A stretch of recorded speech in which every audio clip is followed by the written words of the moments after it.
Stock लेते ही गिर जाता है, बेचते ही भाग जाता है, रखे रखो तो कुछ नहीं करता, फिर सोचते हैं कि एफडी में डाल दें। तो ऐसे ही चलता रहता है, कंटिन्यू होता रहता है।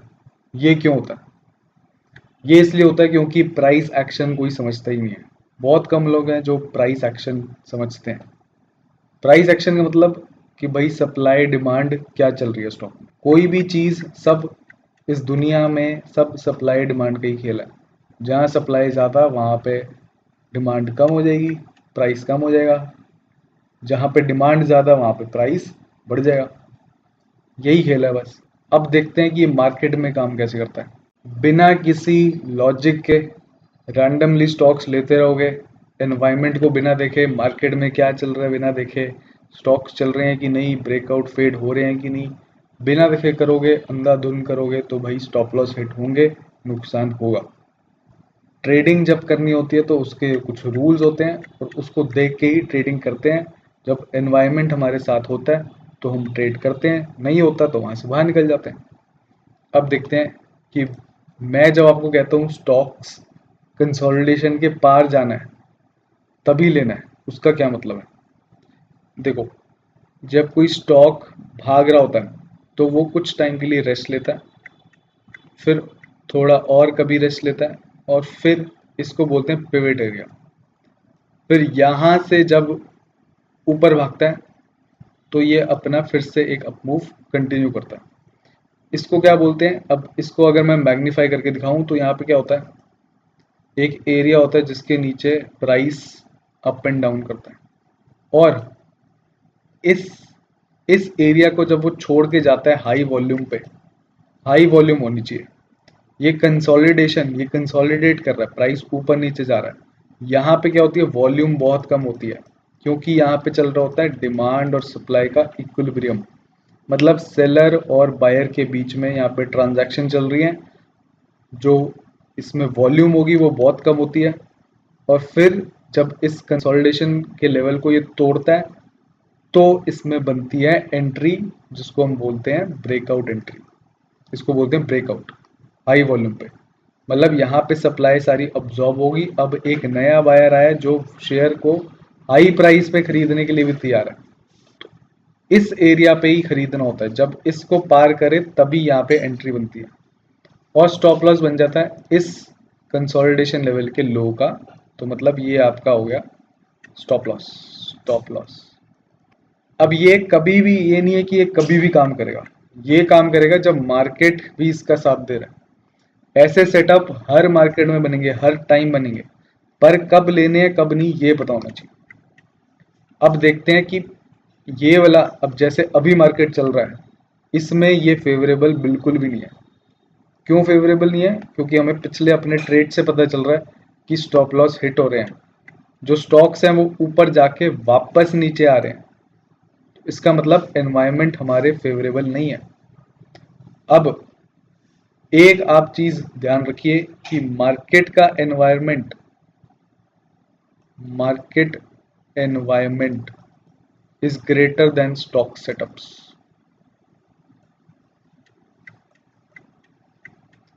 जब मार्केट का एनवायरनमेंट फेवरेबल होगा तभी हमने स्टॉक सेटअप लेने हैं, तभी इनमें एंट्री लेनी है।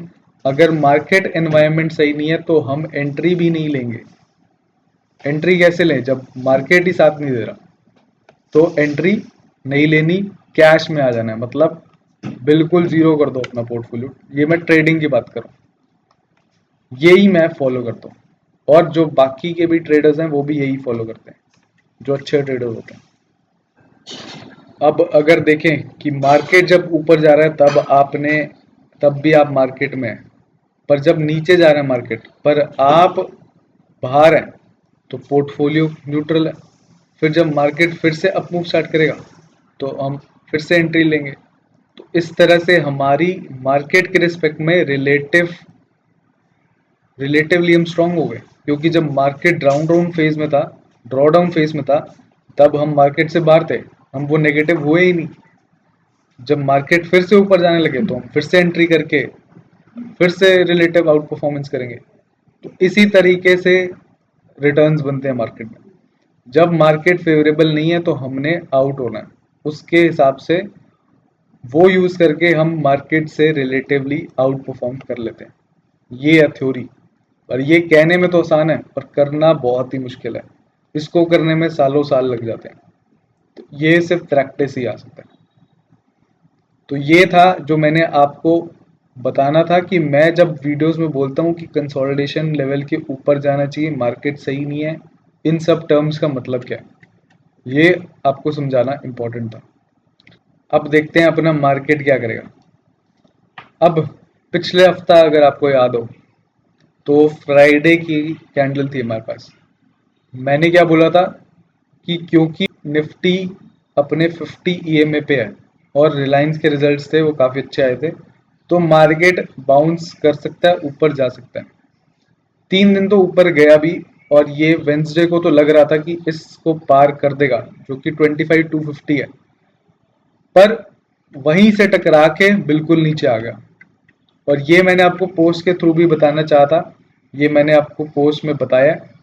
अगर मैं आपको पोस्ट दिखाऊं अपनी, तो मैंने ये बोला था कि आपको अपनी कैपिटल प्रिजर्व करनी है और अगर मार्केट को अपनी स्ट्रेंथ प्रूव करनी है तो 25,250 के ऊपर जाना चाहिए।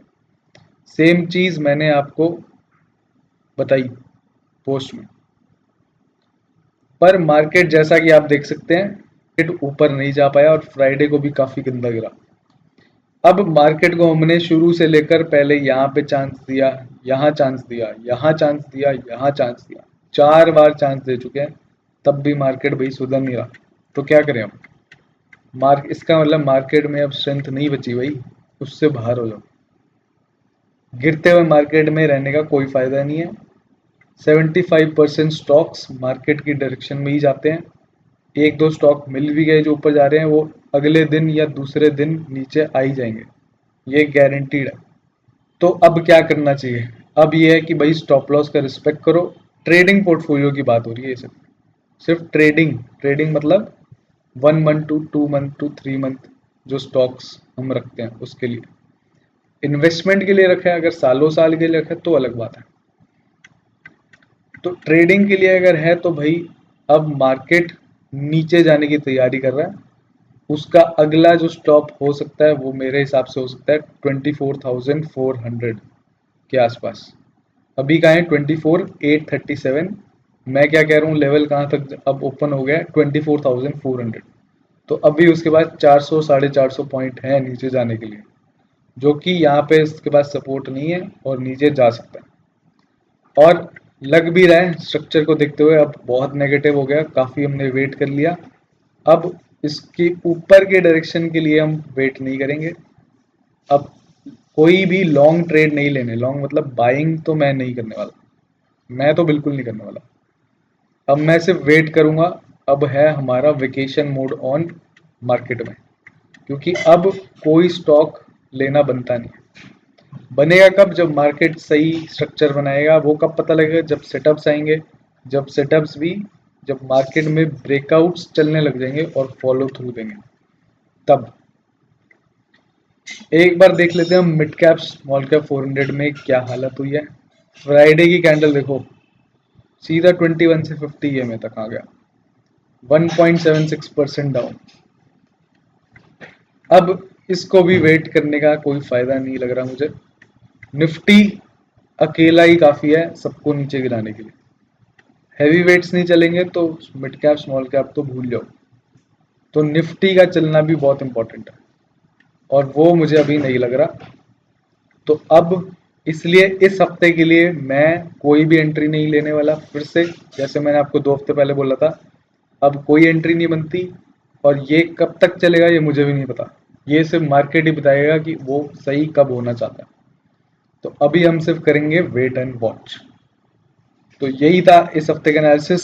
अगर आपको ये वीडियो पसंद आई तो लाइक करो, शेयर करो, सब्सक्राइब करो चैनल को, इसको शेयर करो अपने ग्रुप्स में। और मैं आपसे मिलता हूँ अगले हफ्ते। Good night, take care, bye bye.